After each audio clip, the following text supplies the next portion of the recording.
Additional information about our license and MIT Open courseware in general is available at ocw.mit.edu. Okay, welcome to the second lecture in the CDD Spring Forum here at MIT, Department of Urban Studies and Planning. Sensing Place, Photography is Inquiry. And before I introduce our speaker for tonight, Camilo Vergara, I want to remind you all that Lou Watts will be speaking next week. Lou is a professor at the University of California, Santa Cruz, taught at Berkeley for many years, and he will be speaking on communities of color, traces of history and culture, about his search tracing in both rural communities and urban communities the roots of African American history and culture.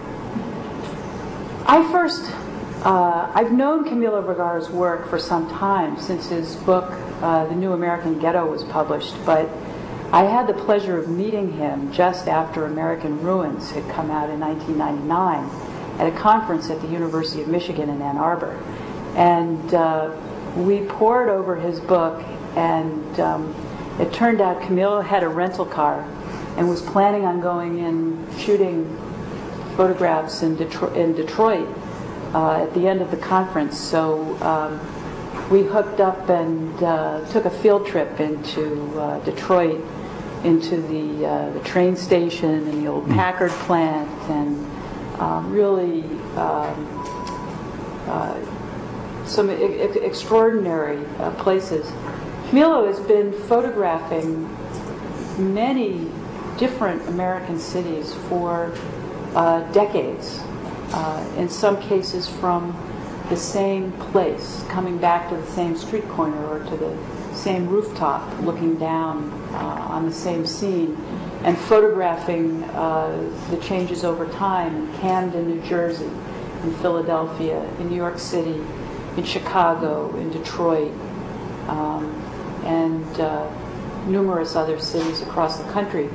He's won many awards. Most recently, he was appointed a MacArthur Fellow, and has many books. So if you get intrigued and introduced to his photography here tonight, you can see we have the new edition of American Ruins up here on the table that you can take a look at afterwards.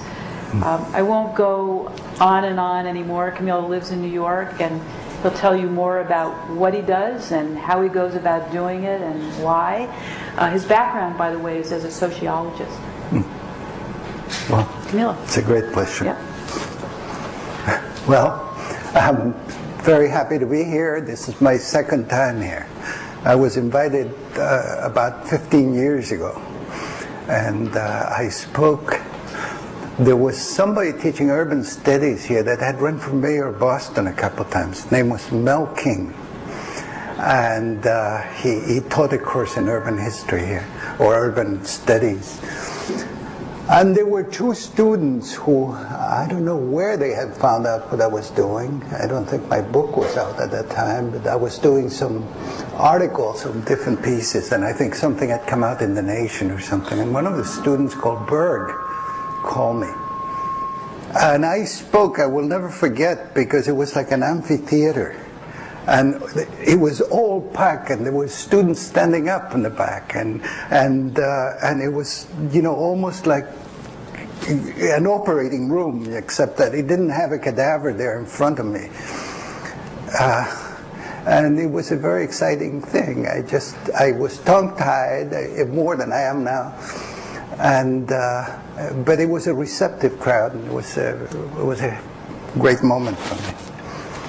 So I have very fond memories, and I'm happy to be here, and I'm happy to be invited here. I will briefly try to set up this idea, this website of mine, and what I'm trying to do.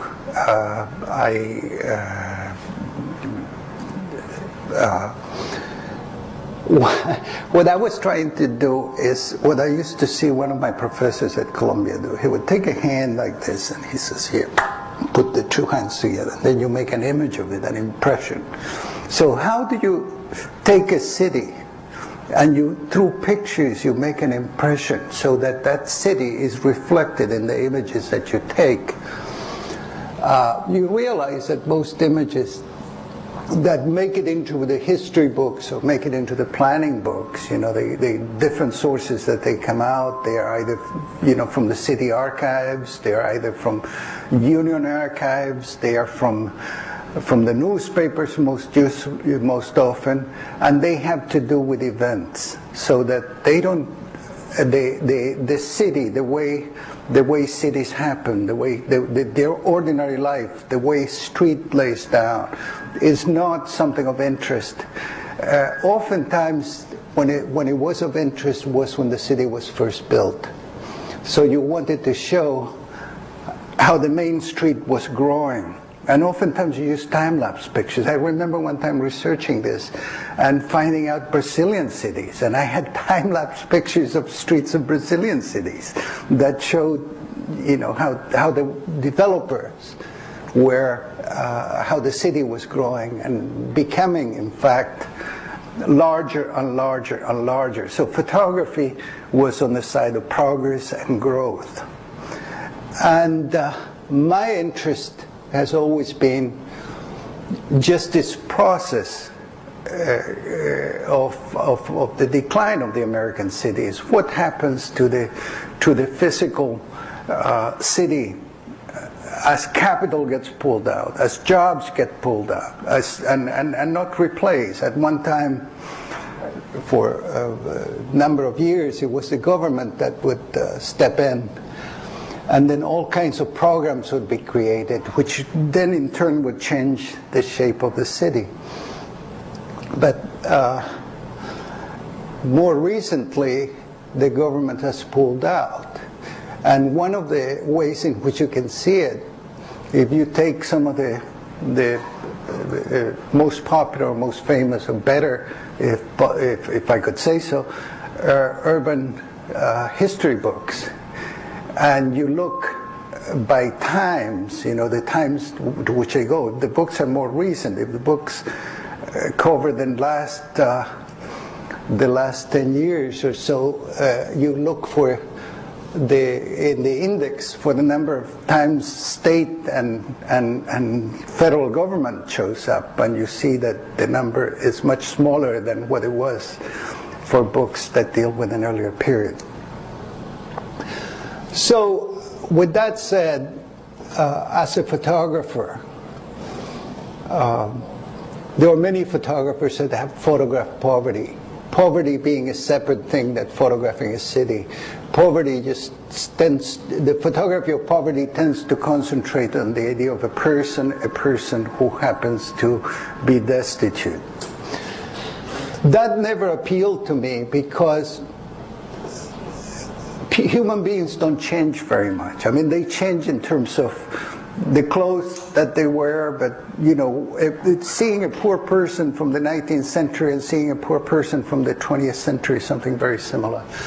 What really interested me was the background of poverty. What was behind this? What was behind people, and then the environment in which they live, because that has changed. That goes from changed very dramatically. I mean, for those of you who used to be familiar with the high-rise projects, you can go to a city like Chicago today and look for those high-rises that were stretched for, in the case of the Taylor homes, for about 2 miles, and probably you find 1 or 2 examples left, where there were 40 or 50 big towers standing up. So it's this landscape that I intend to, I have documented, and I intend to present to you today. And what I have done, the form I'm trying to present it is by showing you photographs of the city of Camden, which is a city that I have photographed since 1979. This has done with support with the Ford Foundation and working together under the sponsorship of Rutgers University, who happens to have a campus in Camden. in association with a historian of Camden whose name is Howard Gillette. And he's just completed a book called Camden After the Fall. And he's done a very concise introduction to the website where you get the major figures and the major changes that Camden has gone through. The Camden website is Invincible Cities that Come. And the Invincible Cities comes from the fact that Walt Whitman used to live in the city. He died there in 1880. And his house is still there, and his mausoleum is still there, and you will see it in the pictures. So what I like to do is to start with the photographs, show you the photographs relatively quickly, and then if possible to open up for questions, because I found that in several places where I have given this presentation, the questions at the end after the presentations become much more, the whole thing becomes much more interesting. So we start with a photograph of the inside of a factory. Now you will see 4 or 5 like this in the website. And what was very interesting is that this was a chemical plant. And this chemical plant called Hollingshead in Camden became for someone like a little art gallery. And in this little art gallery, I selected this eye to open the website. It's like the eye of the photographer, but it's the eye of the photographer within a factory window. And the idea of deindustrialization and the post-industrial city sort of come together in some way. Let me just see. I started taking pictures of Camden, and this has been my policy since the very beginning of this attempt at getting a replica of a city. Is whenever there is a high point of view, I make an effort to go to the roof every time I go to that city. And this has been my purge. So year after year after year, I would go to this building, which was a building that was built in North Camden for the purpose of providing a different type of housing and a better type of housing and a more secure type of housing to the people who lived in those row houses that you see below. So the idea was to keep the people in Camden and to stop them from going out. So I did that. I went to that building, to that same corner. You see the largest grocery store in North Camden. It's right on the it's right here where I'm pointing. It's still there. The house has disappeared. They built some new housing was built by the river. The river is the Delaware River, and this center part of the photograph, that's almost all disappeared. Camden lost about 40,000 inhabitants and now has a little under 80,000 people living there. North Camden was a very, very densely populated area of Camden, and there were factories all around the place. You could walk from here and work in a place called RCA, which during the war employed as many as 25,000 people in something like 20 buildings, and you're going to see one of the buildings was saved, and you'll see it at the end of the presentation. So you see that there is some new housing being built, but many more are disappearing from that central area. Let me just see. That's the last of the series. The river in the back is the Delaware. That's the one that Washington crossed. And we talk about images as a source of discovery. This is the house that was standing right in the middle of the picture that we saw before.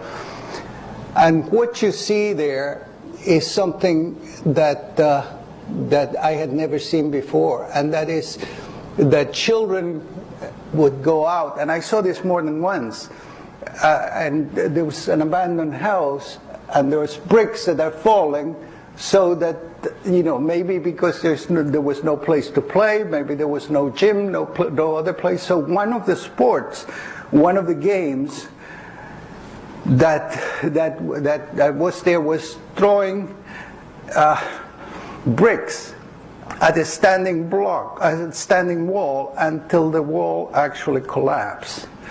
And I thought, this is part of my idea of the knowledge that you can acquire about the city, that unless you live there for a long time and unless you take notes, it will always elude you. If you deal with secondary material, it would never get recorded. Is that there is, if you were to take the time and to look systematically, you would find a whole series of activities that you won't see anywhere else, and this was one of them. So how a street, many of these images, I have taken them year after year after year. I could show you this 15 times, taking over a 20-some year period. The first picture is in 1979. What I found, sort of mesmerizing was the idea that a city could disappear. Here the city is more or less complete. Some of the houses are boarded up. And there, the first picture is 79, the second picture is in 88. And then what I found that also very peculiar and interesting about Camden was that the sign that you see that says danger, Hargrove demolition, that this sign was everywhere. And then I found out that he had a website, and on the website there was a claim to have demolished as many as 5,000 buildings in Camden. And then I came to the realization that instead, in the city of Camden, instead of having a master builder, like we did have in New York with Robert Moses, we had master builders. And maybe in other cities that have suffered and have been taken down so much as Camden, I don't know if there was just one person or one company that has done most of Detroit. It's probably more than that. But I think this whole process of taking a city down, it's almost as interesting as a process of building a city. And I think it's also a process that's worth studying, because, and here is something that impressed me very much and came to my attention a few months ago, was a report that came out of Fannie Mae, I think, and it was written up in one of their publications about what were the 10 most important forces acting on the American city up to the year 2000, and what were the most important factors that were going to be present in the American city for the next 50 years. And one of them, in which a group of 150 historians and planners and so on agreed on overwhelmingly. I mean, it wasn't like 50-50 or divided. It was that we were going to have a permanent underclass, and they used the word permanent underclass. Well, if we have a permanent underclass, we're going to have permanent Camdens. Just so, it happens to me all the time. And if we're going to have a permanent Camdens, we may as well get to know them, because they are part of what the country is all about, and they are part of the history of the country. And I also think, in some way, and in most of us, although it's this sort of thought is very discouraging, this idea of permanence, I think in most of us there's still an idea that these extremes of poverty don't need to exist. Most of all in a city, in a country as rich as the United States. But that has been said too much. That picture was taken in '96. And that's what the block looks like right now. The pink house on the right was of a lady that you see here, and she happened to be very secure, and she had this very nice apartment right there on that block where everything was collapsing. And one time I asked her how, and she said, well, there are 4 Latino policemen in the Camden police force, and the 4 of them are nephews of mine. So they would take a break and come and have a cup of coffee with her, and so everybody left her alone. She died very recently. That was one of the most important corners in Camden. The street was called Broadway. There were big theaters right there across the street, and this is in decline. The year was 1981. The next photograph was just taken. So this is the process, the dismantling, the taking down of the buildings. And that's a view of the same building with a person that's waiting for the bus. But it sort of reminded me of the views of ancient Rome, where you had the shepherds in front of the Colosseum or some of the classical buildings, and there was that disparity of lives and you know, the context in which they were placed. Over the years, I've seen the effort. The bank is now a church, and I have seen the effort that the church has had to go through to be able to paint that immense building. So it took them like 5 years to do one side, and then they tried to do the other side, the main street side, and they still haven't gotten to the top. The buildings, areas become adapted. Like this is the end of the sort of normal state of this corner of Broadway. When it was before, it's one of those corners that typically got killed by the malls. And there was a mall in Camden called the Cherry Hill Mall that attracted most of the businesses that were on Broadway. So that the appliances and television stores went over to the mall, and the hat shop that's next door, maybe there's no hat shops anymore, and the drugs and all of that went there. And now the area became, that's what it is today. The first one was in '79. Today it became more a sort of center for people who are down and out. So this has become the area where you find most of the shelters, most of the, it could be compared to actually to a repair station for human beings, you know, a place where you go when you don't have anywhere to stay, a place where you go when you're battered, or a place where you go when you have addictions. Again, in empty lots, sometimes you see these creations that develop sort of one piece at a time. And what this is a local Catholic church that went to one of the empty lots and put a cross there, you know, as now that we don't have the state and the federal government to help us, we have to go to a higher power.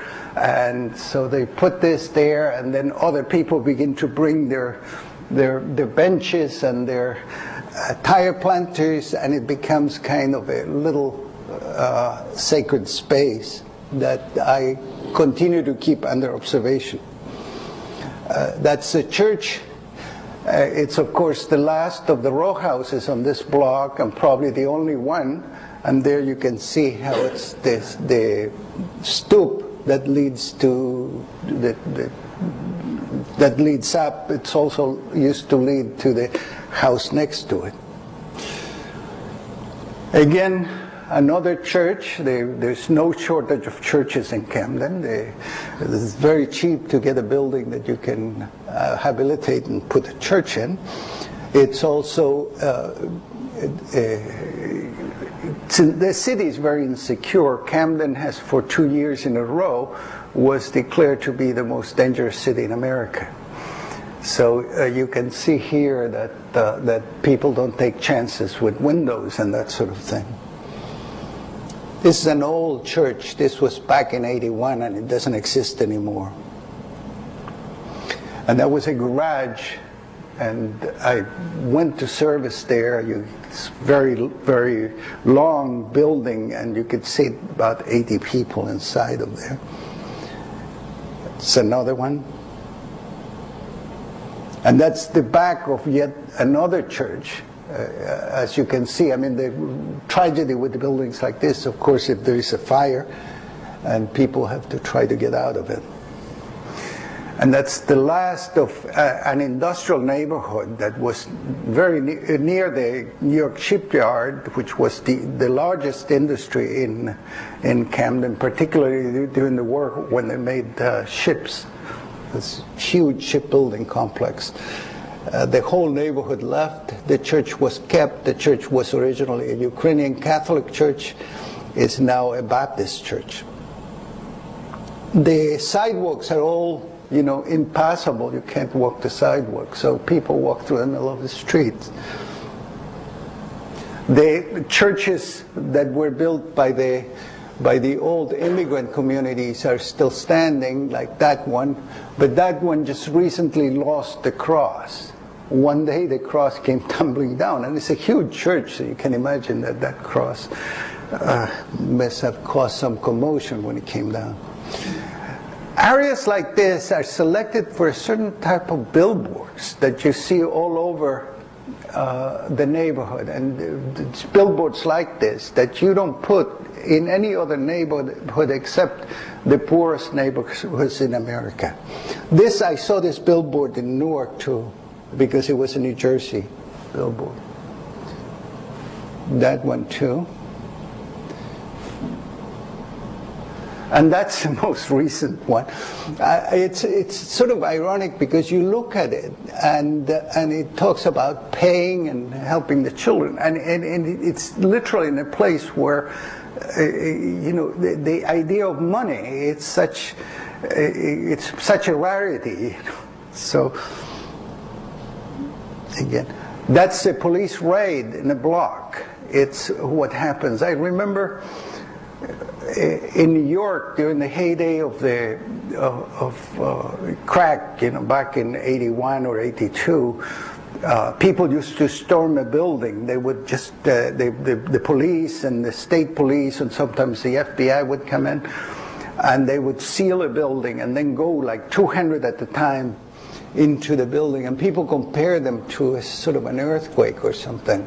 And this is in Camden, where the block is sealed, the vans are all lined up. You see 2 or 3 lined up, vans lined up, and then people who have an arrest warrant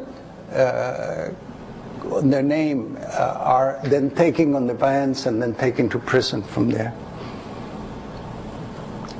That was a picture that I just happened to walk into looking for a higher point of view. I went into the 2nd floor of an abandoned house, and there she was.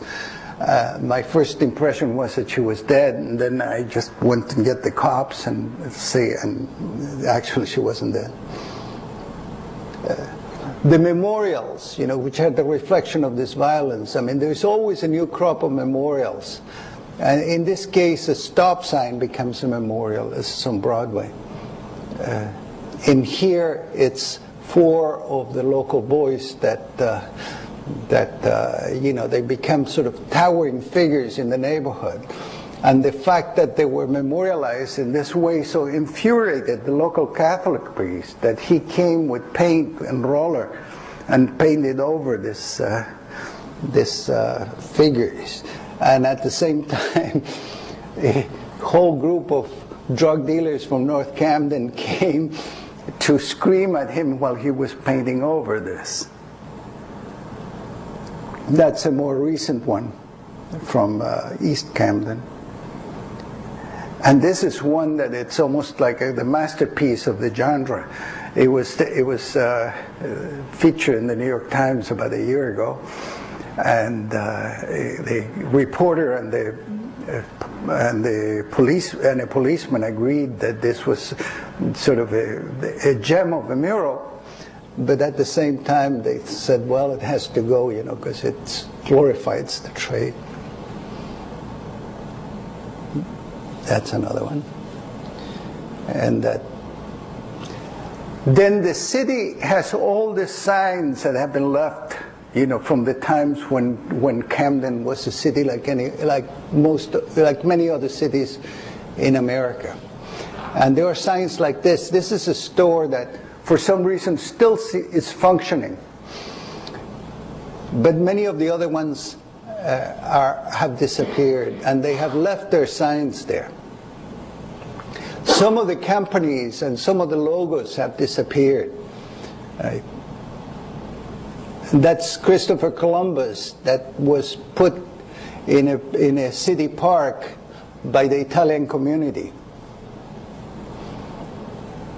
And then there are the signs of the old, that connect, that tells, we were once a great city. We had great bridges, we had great buildings. And that's the Ben Franklin Bridge. That's one of the piers of the Ben Franklin Bridge that says Camden. That's the house where Walt Whitman lived. Back in 1984, you can see it had an abandoned house right next to it, and it had a vacant, one that was a crumbling ruin, and another vacant house that was later fixed. And later, across the street from the Walt Whitman house, they put the Camden County Jail. So it's sort of, one can't help thinking, of what would Walt Whitman have written if he was still around. That's where he's buried in the cemetery. And surprisingly, his mausoleum is one of the buildings that has changed the least. But his intention from the very beginning was to build something really rugged and rough that would last forever. In 1976, during the bicentennial, there was a debate in Camden. And I'm the reporter of that debate. The debate was, should we join the bicentennial? And it went back and forth between the teenagers, and they said, what's there for us to cheer about the bicentennial? We still were slaves for another 100 years. And then at the same time, the city of Philadelphia was preparing itself for a great celebration. They had the tall ships coming, and they had the fireworks. So that spirit of celebration got into the students, the high school students, and the city gave them some paint, and they started putting a series of motifs that are very crude, but to me this is very revealing and very moving. So you see the date 1776, the horses, some pictures of Indian maidens there. And then some African-American fighters, fighting during the Revolutionary War. An eagle that got eroded there. And here you have the African-American worker, and at the same time the famous civil rights photograph there that has been superimposed. And that's a detail. And that's all there is left of that. It's the old flag. This is another one of the photographs that was found that was taken in the same factory where the first picture was, and I think it's a play with the Statue of Liberty. Some buildings stay, and I think this is what. This one of the things that I find very interesting is it's a few people managed to make the transition. As the city made the transition, they stay there with their businesses. In this case, it was a couple that had that bar, but they continue having that bar even though the neighborhood around them changed completely. So even though it was a white neighborhood of Poles and Ukrainians and Irish, it changed into an African-American neighborhood. But they were there, and the business continued to thrive, and everything around them sort of disappeared. So here is this bar, one of the strangest bars in America, that is in the middle of nowhere, and it has, sometimes you find around it almost the whole lifestyle being built. If you go a summer day, you find people barbecuing all around there, as if it was a city park. If you go in the winter, you find people selling such things as socks and cigarettes and so on.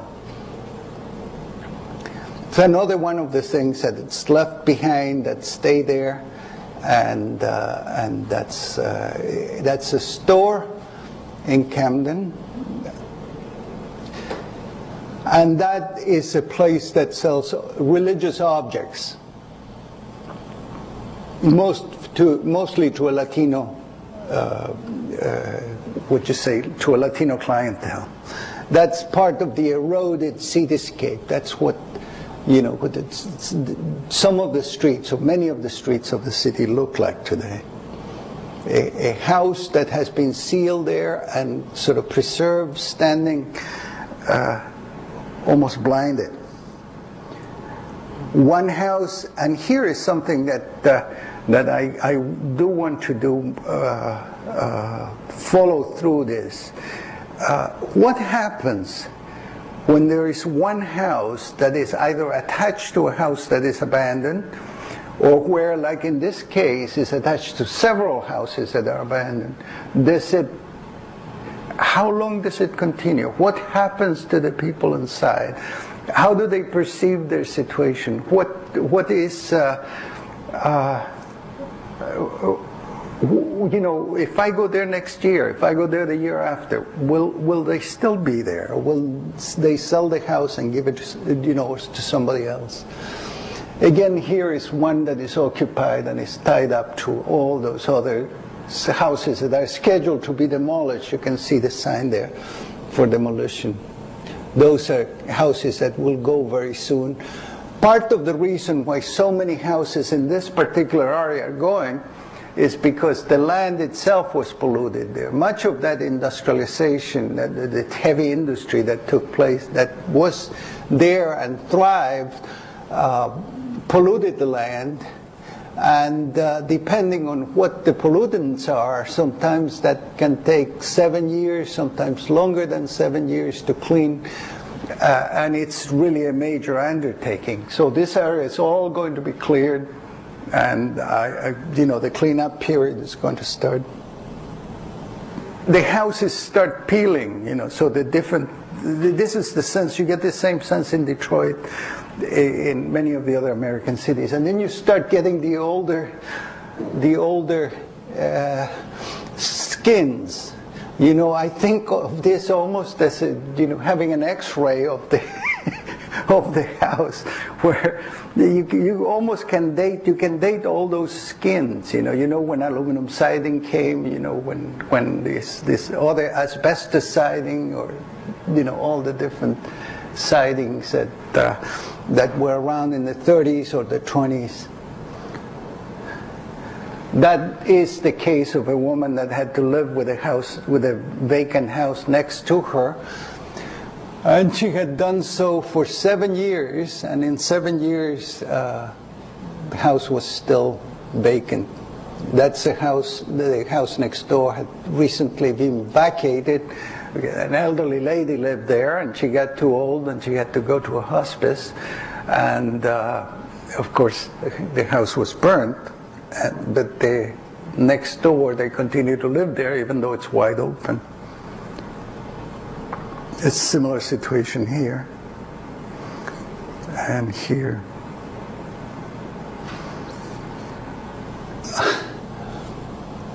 I don't have much to say about this. The man, he has a job, he goes out to clean hotels in the surrounding areas of the city, and then he comes home, and this is his home.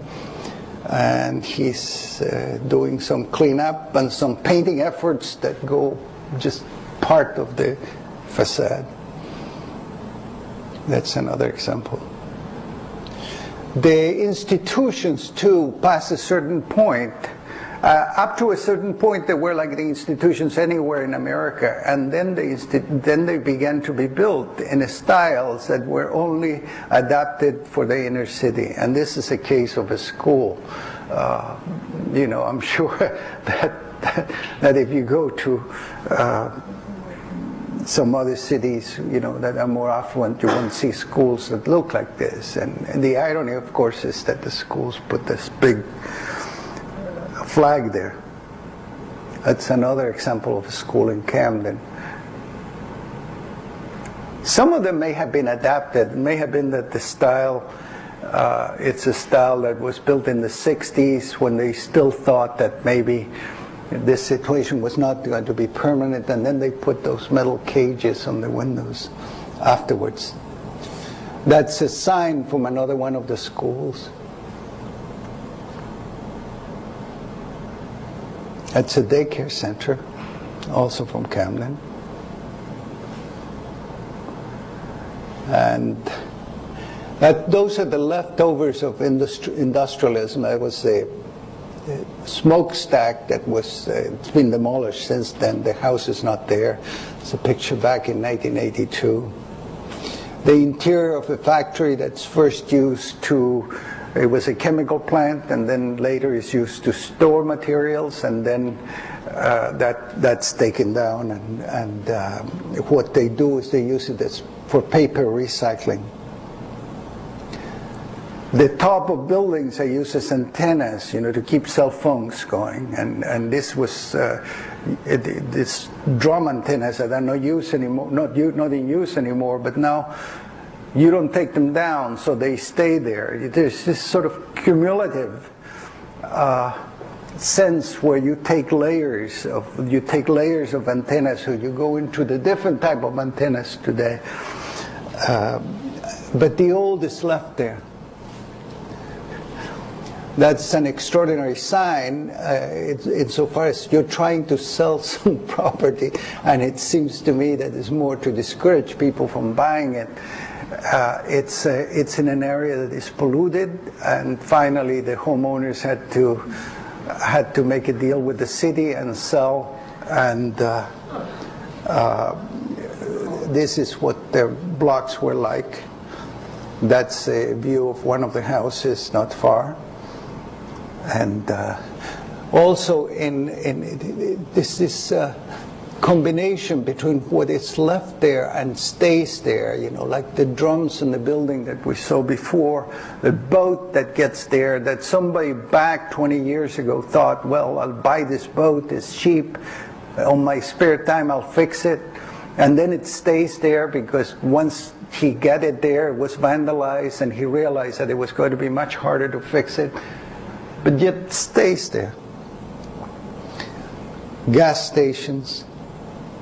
This is a whole street that was closed, you know, because the whole street was contaminated. There's just one house that's still occupied there. And the trees too. You begin to think this is probably the most beautiful. These are probably the most beautiful trees in the street, in the city. They make a canopy over the street, and all the houses are going to be clear from there, and I don't know if the contamination affects the trees too, so that the trees will be demolished too. That was the old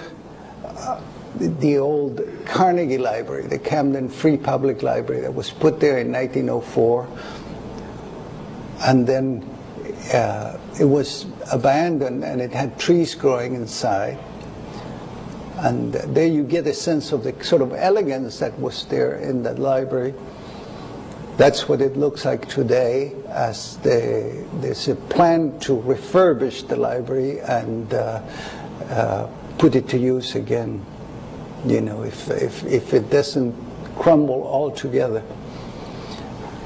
There are fields that are full of the machinery that was used, in the heydays of Camden. You can almost study a history of old machinery just by going to the junkyards of Camden. And these claws are part of I believe, of a crane. The city that used to make ships now takes them apart, and then the metal from the ships is exported to China, where it's used to build new products. That's another one. Camden has these huge areas that were one industrial areas. Now they are full. They're junkyards. So the city has become not only the transition has been from production to this the junkyards, but also prisons have been built in Camden. There have been 2 large prisons, and in addition to that, there's been Camden has become the place where the sewage from the suburbs is treated. So in some of these neighborhoods, particularly the one where you saw the sign before, if you go around, the smell is almost unbearable sometimes. See, this is a truck, where it's all refrigerators and the like are being taken to one of the junkyards. That's the prison, that's the state prison. Not to say that there is not still some sort of everyday normal life. I mean, there is a police athletic league, and the kids play soccer there in the fields. There are places like this trailer park, which to me was extraordinary, because it was the only place where I saw probably 100 or more than 100 units, none of which was abandoned. So here the trailer park, which usually is used to, to despair neighborhoods, it's somebody from a trailer park, was the good neighborhood. That's a Hope 6 project in Camden. The old projects that were demolished. And near the waterfront, near the Delaware River, and very close to downtown Philadelphia, a number of buildings, some of them historic buildings, are being fixed through a recovery program that put something on the order of $170 million from the state to be used to do such things as an aquarium, an expansion of the aquarium, some industrial parks, a center for performing arts, and so on. And this building that was then fixed, this was the headquarters of RCA in Camden. A building famous because it had the logo of the company on the top of the tower. And then it was allowed to deteriorate, but then it was fixed, and with $50 million of government help. And now it's a success, because the trip to Philadelphia takes 10-15 minutes to downtown Philadelphia, and there's like a security cordon around. It's like recreating. It's like creating a wall, 2 cities separated by a wall. That's the aquarium, the entrance to the aquarium, which is now run privately. It was built and paid with public funds. On the edges of Camden, you see an immigrant presence, as you see, in this case, you see Vietnamese people, and they have a couple of Vietnamese restaurants as well as a pagoda and several businesses. Also, Mexicans are starting to come to Camden, and this is also in the periphery, and this is one of the restaurants. And this is so what I'm trying to show, that some of the elements of recovery, have to do with the presence of the immigrants that are coming in. At the same time, you have the other recovery, which is the state-sponsored recovery, which is creating this separate section of Camden, and which brought, among other things, the battleship New Jersey, which you see there.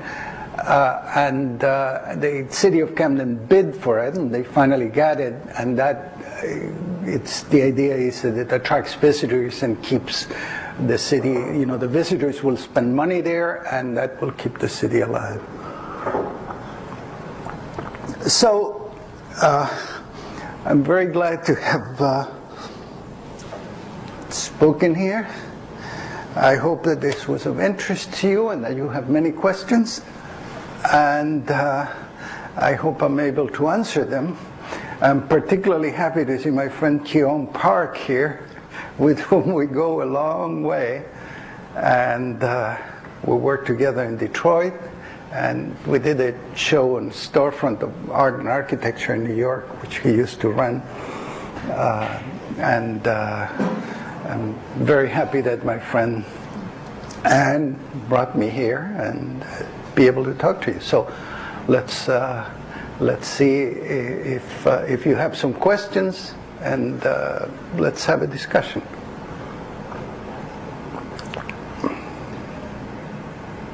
Go ahead, Larry.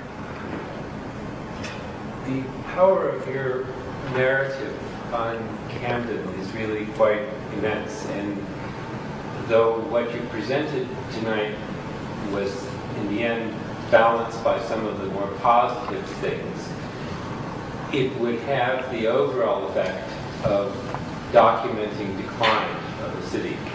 And my question is, do you want your work to be perceived that way, as opposed to photographing the city in terms of its coping mechanisms and the efforts that people have?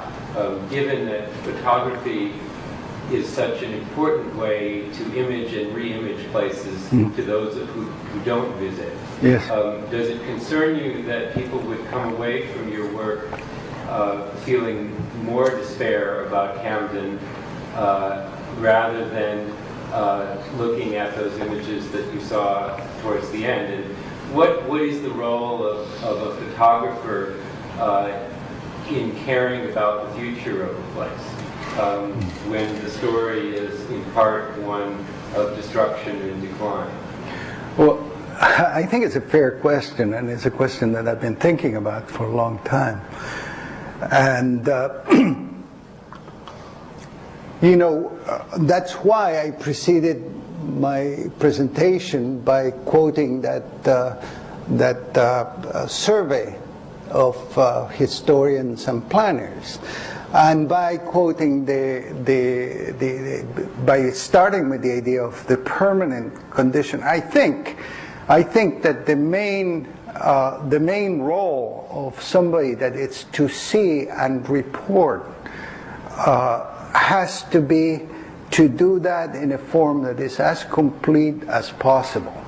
And if nobody else is going to report these mechanisms of surviving, which are often mechanisms of decline, because, what if in the case of the Packard plant that used to make automobiles and used to make engines for planes and so on, you come one day and they have 50 or 60 different outfits, one of which has old shoes to export to some place in the third world. Another one has cardboard. I mean, there's a downgrading of function there.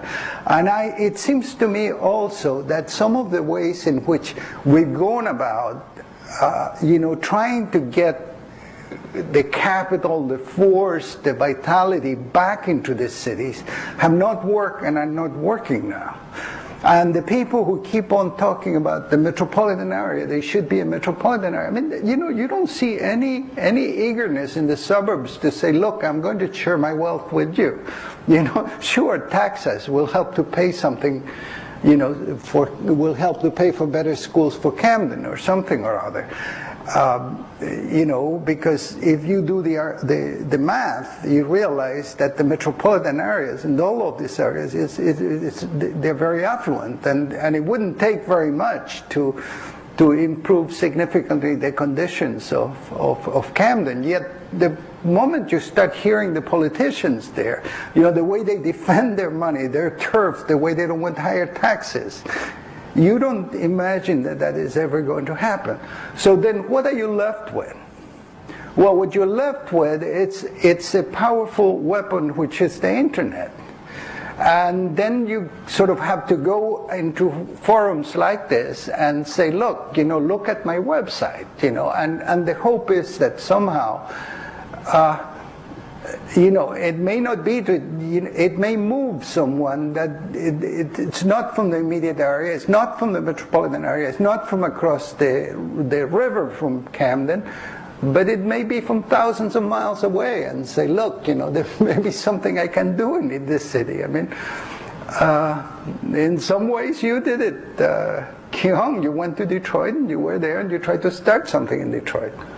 And I don't know. I mean, I guess there is a new crop of human beings here. They're in their 20s and they're from all over, and some of them may see their future or part of their future involved in places like this for whatever reason. I mean, because one way to introduce them to these places is through the images. Whether that's going to work or not, I don't know. I mean, of course, it's kind of a wild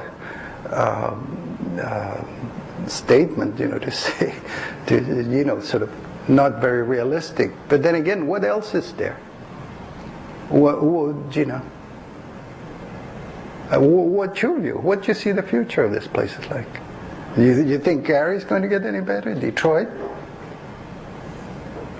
Within the next 5 years, let's say, or 10 years? I guess the only question is whether, if part of the goal is to attract people to care about the places, how does one reconcile the most powerful and well-disseminated images being more about the story of the decline, albeit with a fair amount of coping mechanism, versus the attempts to focus on the efforts by local community groups or other efforts to reinvest in the places.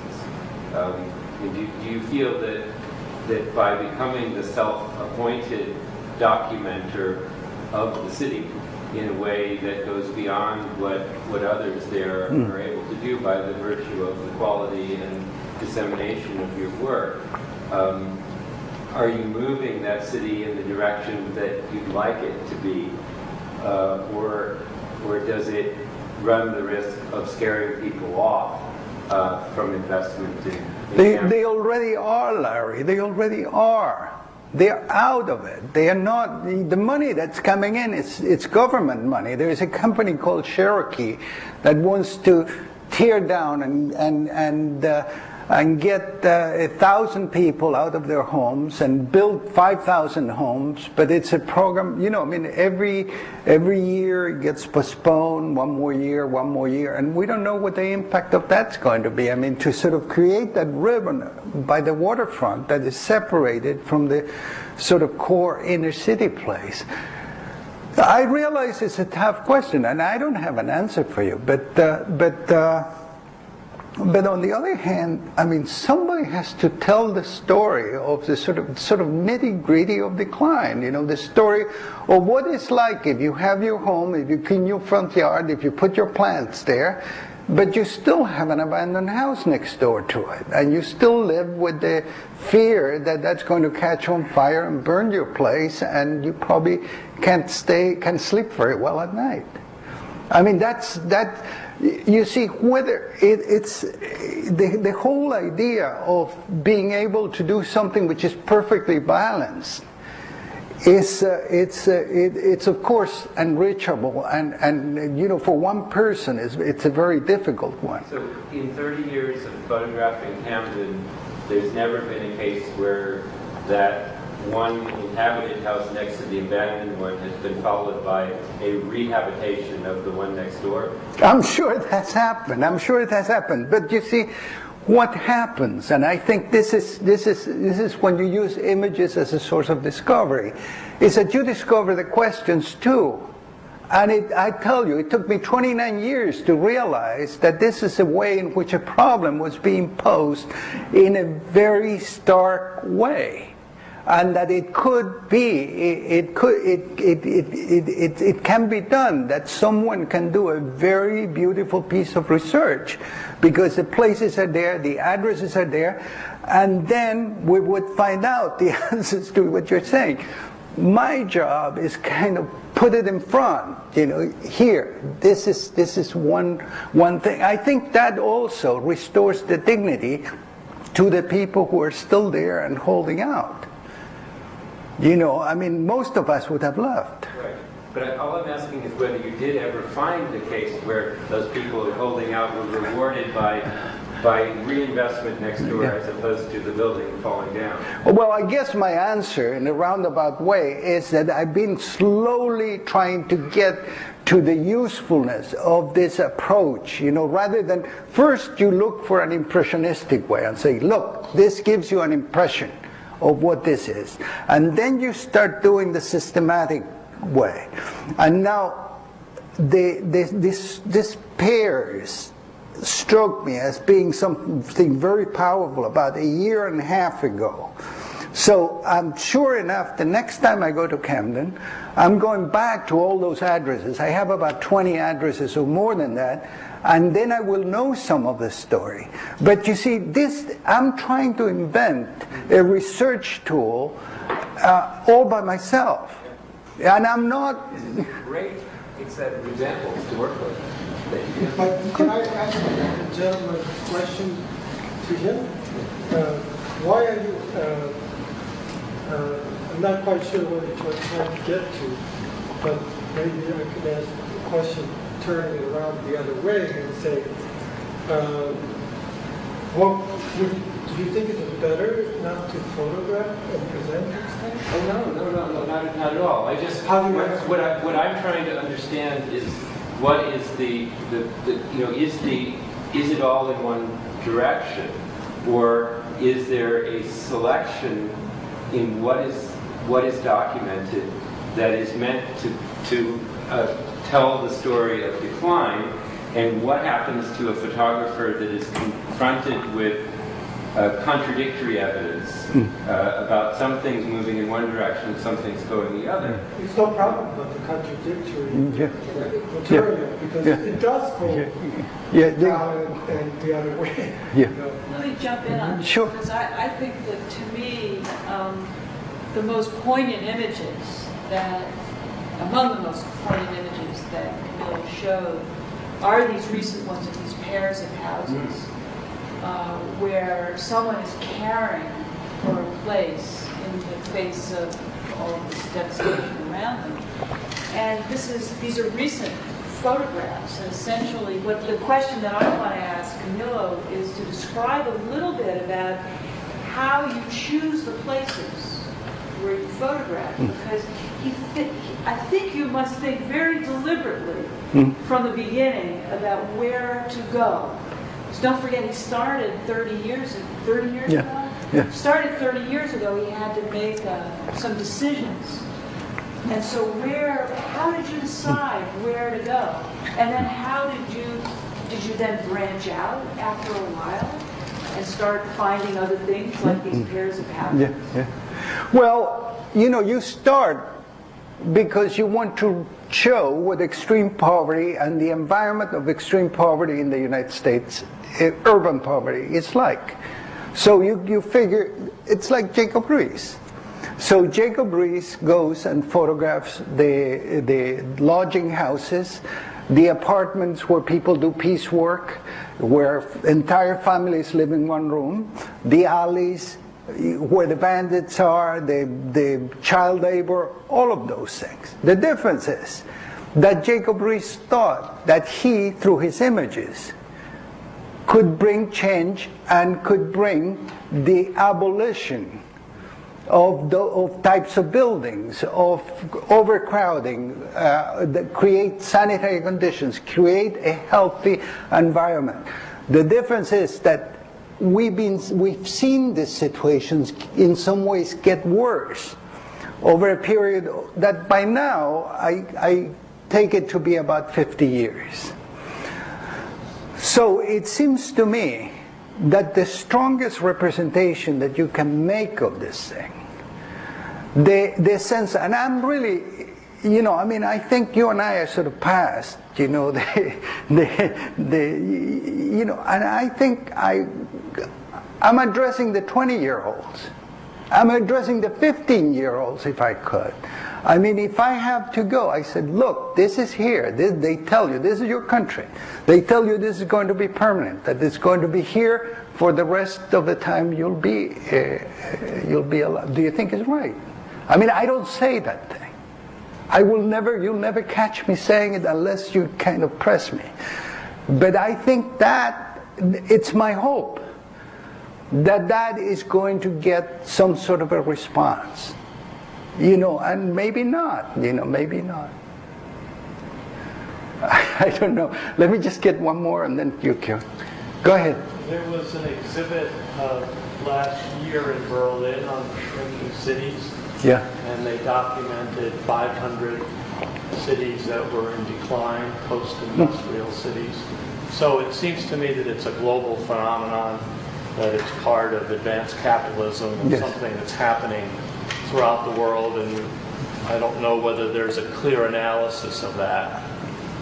Part of the exhibit, though, had similarities to what you've been doing, in that it was almost like an archaeology of decline. Yes. So you saw the effects, you didn't see the response, so it left you feeling, you know, not quite clear about the direction to take. So I guess there's this issue, which is what I guess Larry was raising here, of the degree to which your images promote struggle and a sense that you can respond on different levels versus a sense that this is something that's beyond you and you best find your way outside of places like Camden because it's a very difficult struggle. So that's one observation. The other is that there really is this, you know, effort with the Ford Foundation and the city and the state and the reinvestment fund and others to try and do something there.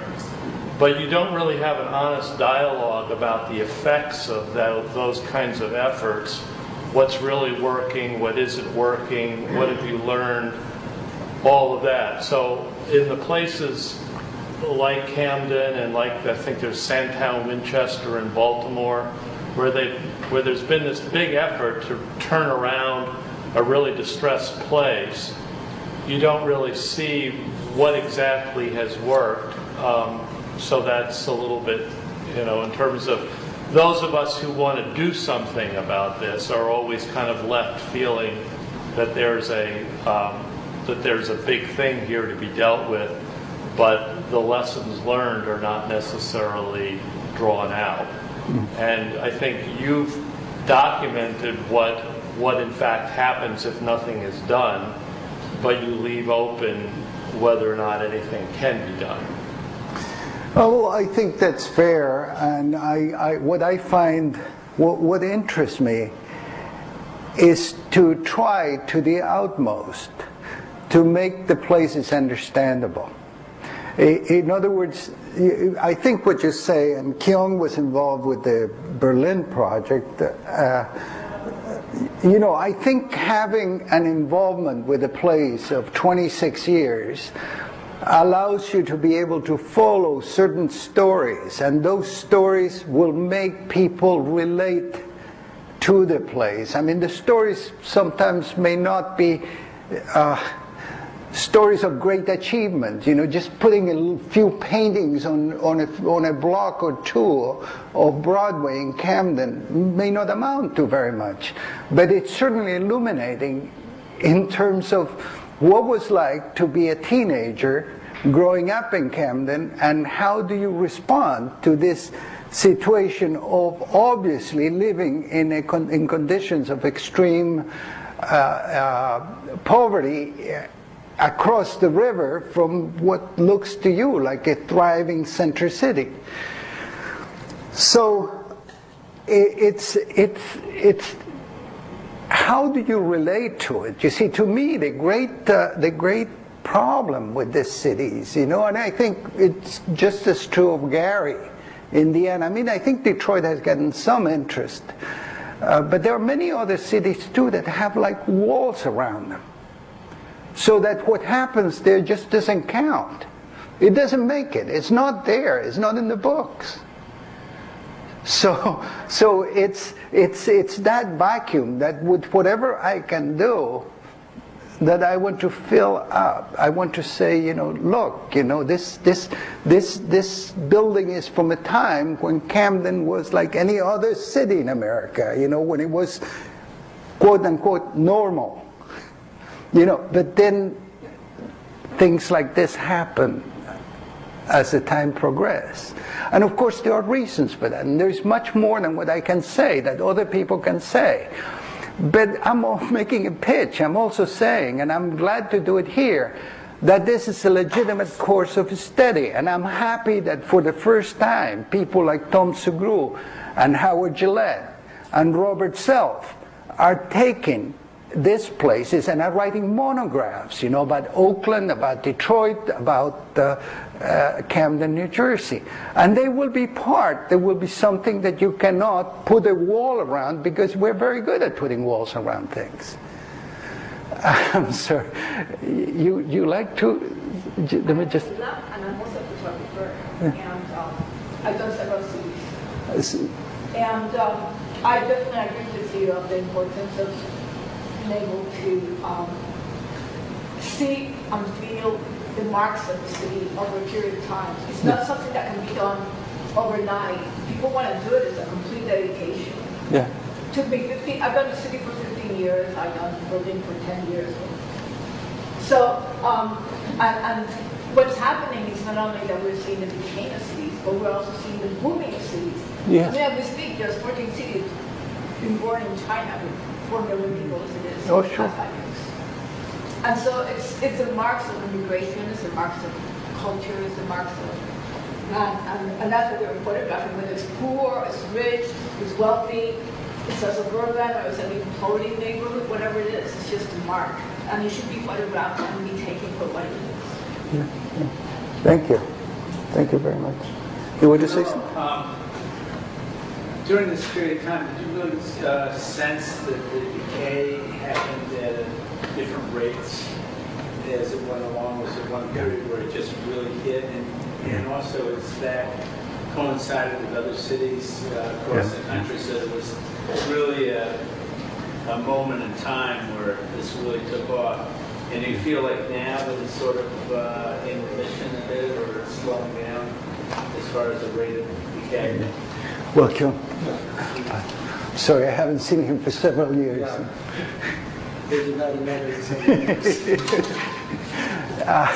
Yes, you know, I think the period of the crack epidemic was one when you saw change happen very fast, and buildings going up in flame and so on.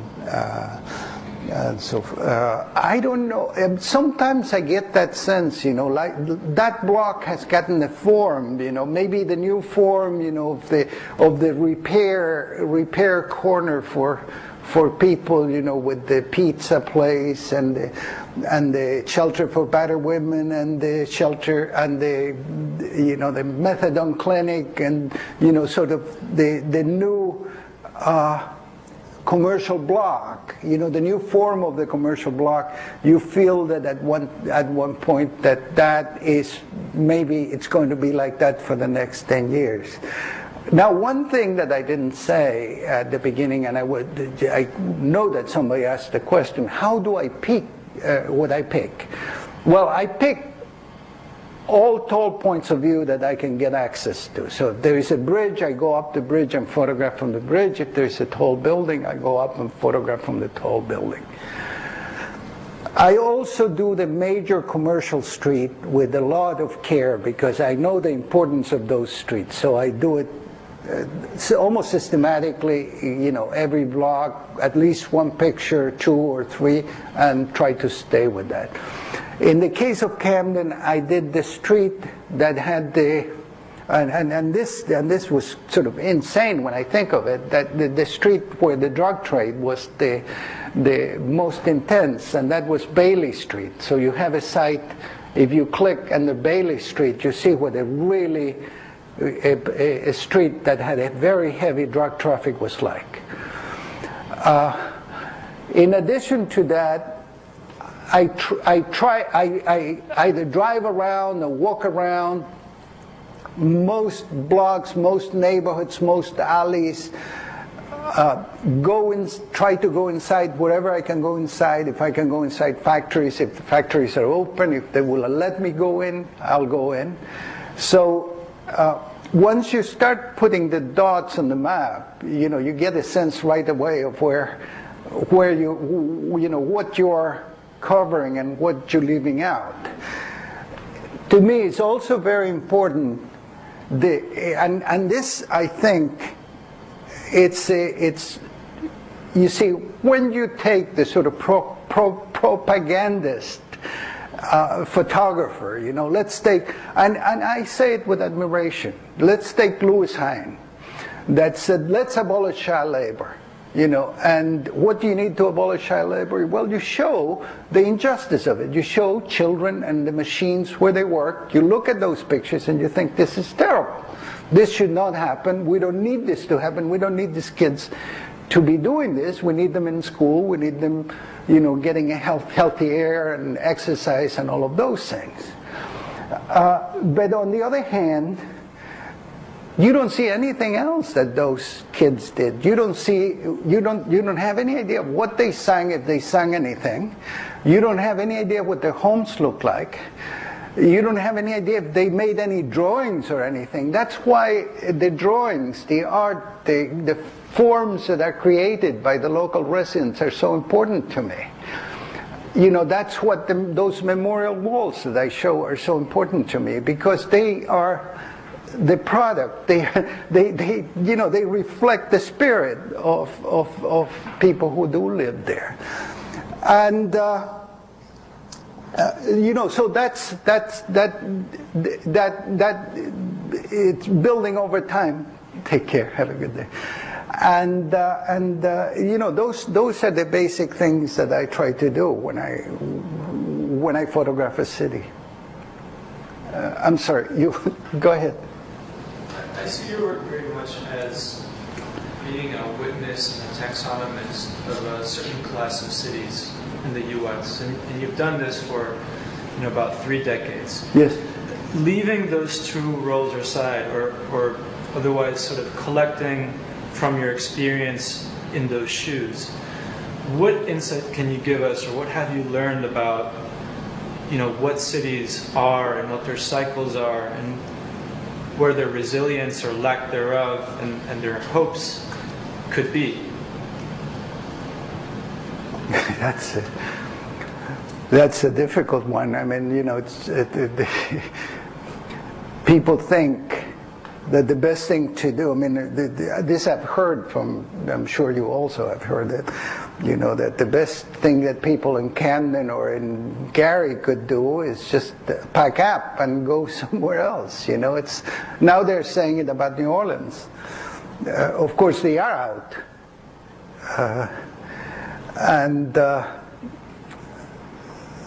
You know, is there a point where cities actually become a liability for the people who live there? I mean, it's a heavy question. You know, we always thought that cities were such a positive thing.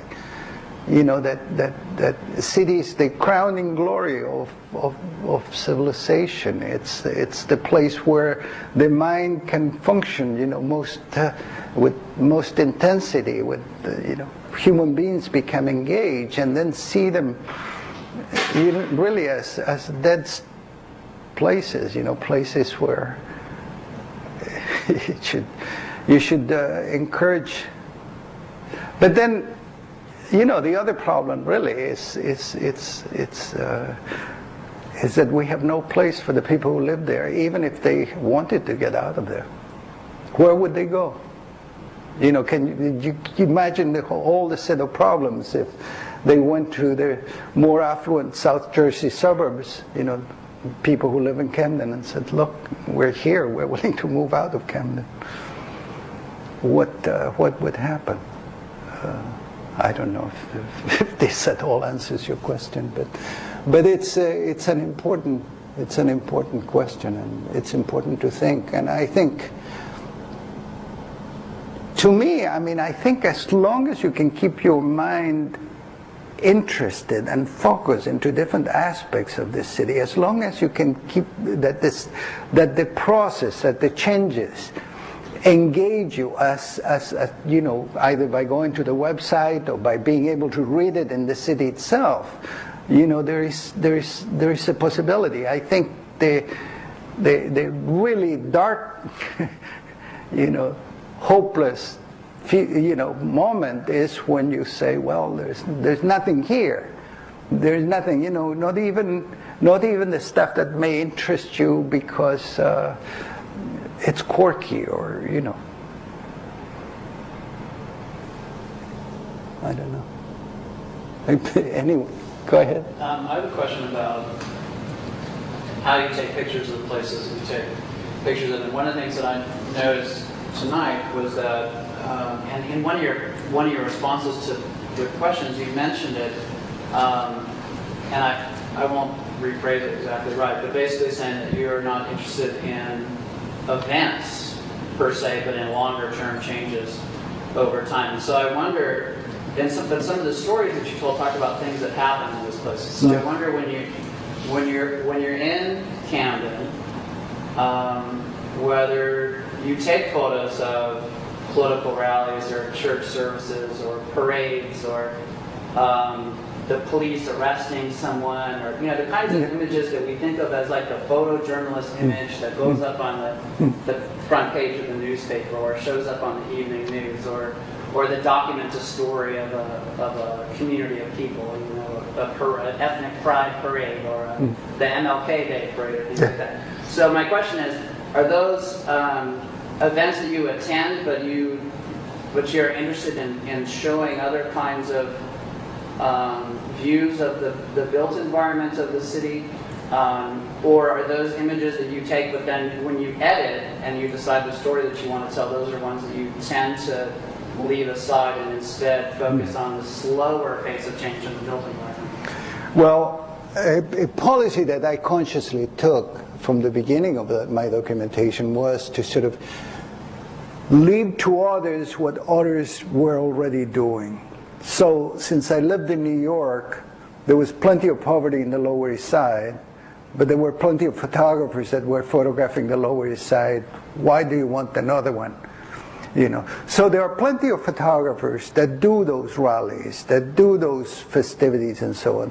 They don't do the sort of drug, or they may do it too, when they cordon off a block, like the picture that I show you, or the picture of a drug addict on the floor, which, you could tell me that was an extreme abuse of privacy, which it was. But I don't have, how can I say it? There is a division of labor. I mean, those newspapers do take those photographs constantly, and they usually give them to the university.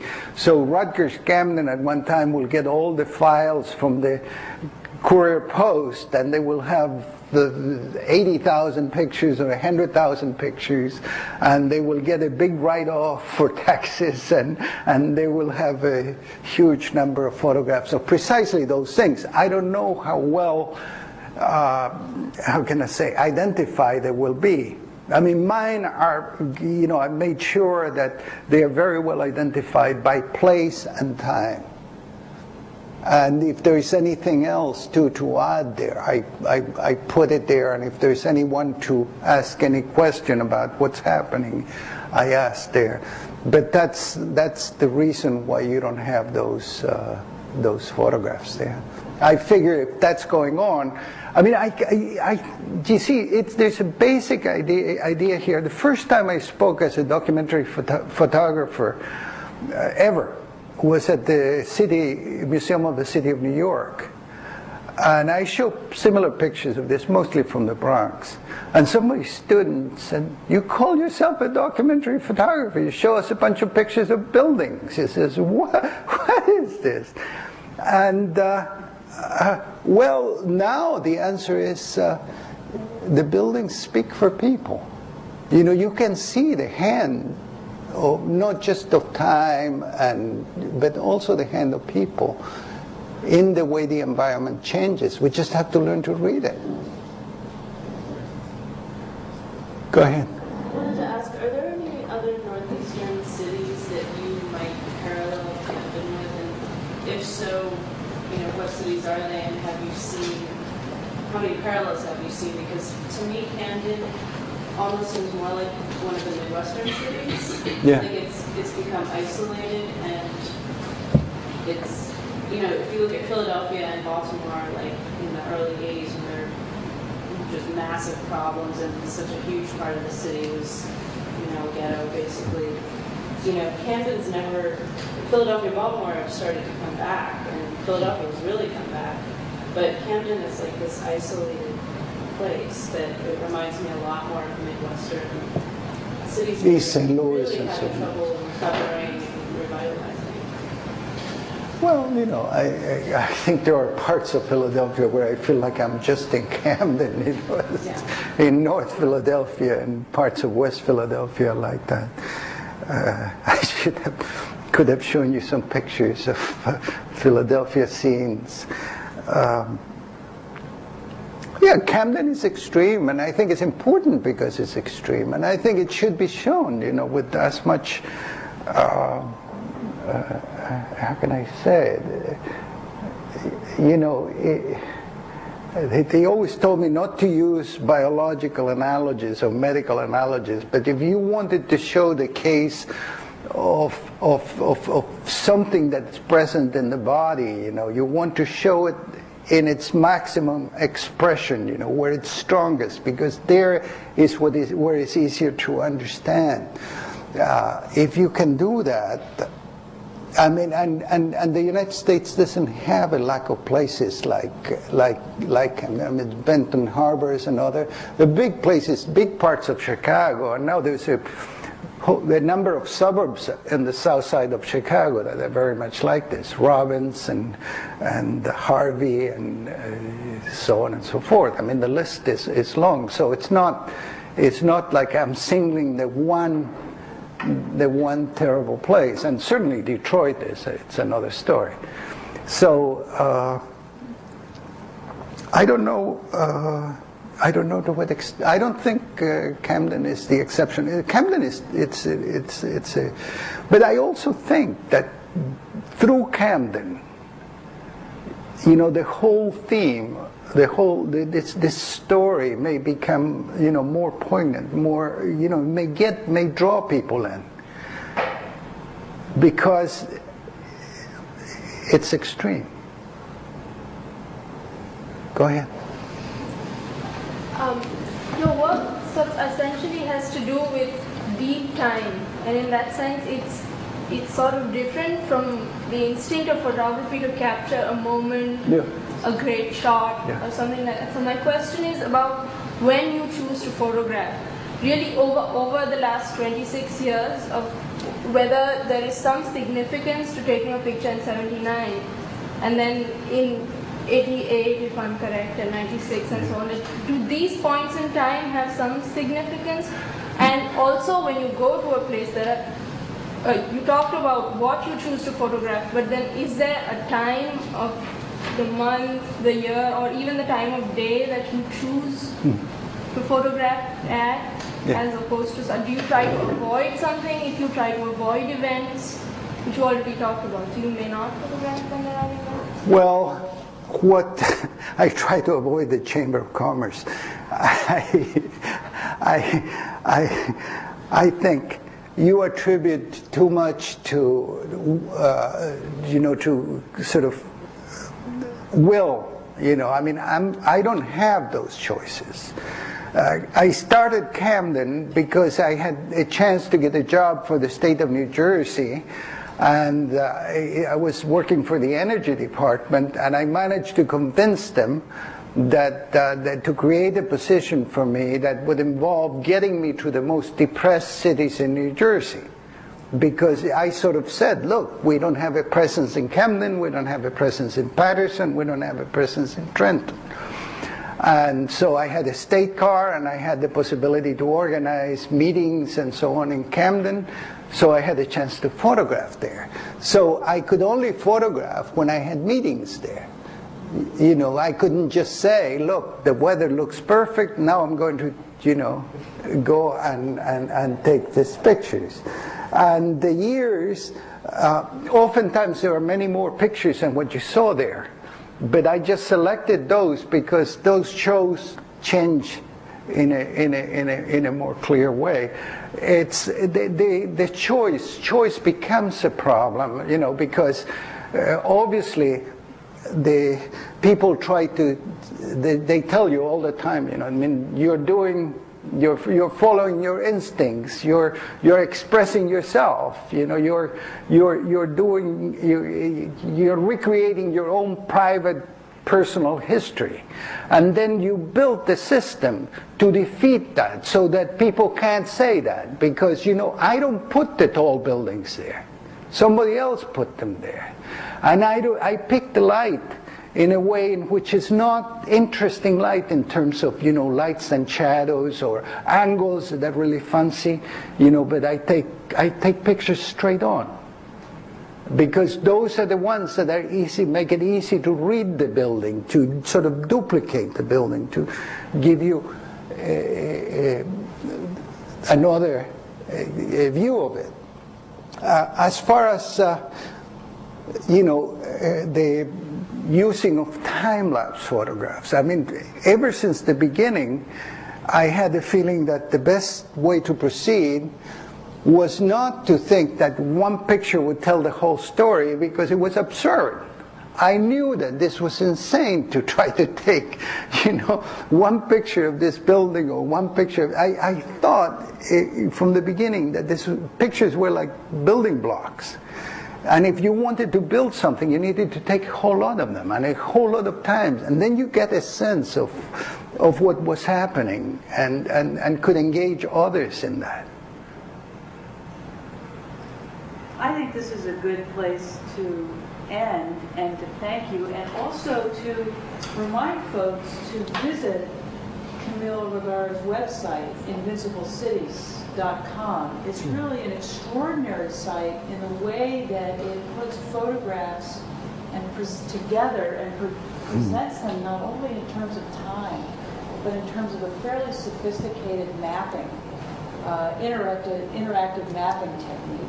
So that you can zoom around, find your way around Camden, and then go in and see a particular place at several different points in time. So with that, I'd like to thank you very much for coming and sharing not only your images with us, but your generosity in the last hour answering questions and talk. I'm very happy. Thank you.